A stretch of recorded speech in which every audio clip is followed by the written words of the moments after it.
களை எடுக்க வந்திருக்குறான். களை எடுக்க வந்ததில் இந்த பாருங்கள், காலையில் எங்கள் ஓனரம்மா டீ வாங்கி கொடுத்துருக்காங்க. அது மதினி தான் வேணும், அண்ணன் பொண்டாட்டி. அதனால் டீ வடை வாங்கி கொடுத்தாங்க. போண்டா சாப்பிட்டோம், பருப்பு வடை.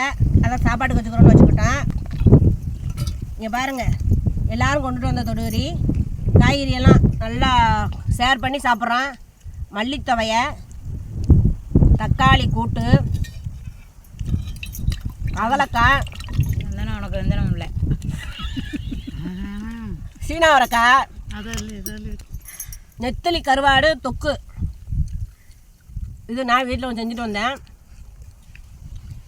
மிளகா வத்தலும் பாவக்காய் வத்தலும். எங்கே பாவக்காய் வத்தல் காணா? இந்த பாவக்காய் வத்தல் எல்லோரும் சாப்பிட்டு, இந்த மிளகா வத்தல் வந்து எனக்கு அதனால் மிளகா. நேற்று வச்ச மீன் குழம்பு, நித்த நெல்லிச்சோறு, நெய் மணக்கும் கத்தரிக்காய். நேற்று வச்ச மீன் குழம்பு என்ன இழுக்குதையா, நெஞ்சுக்குள்ள எந்த மயக்கம் என்ன வந்து மயக்குதையா. தெரியாது, அதுக்கு தெரியாது.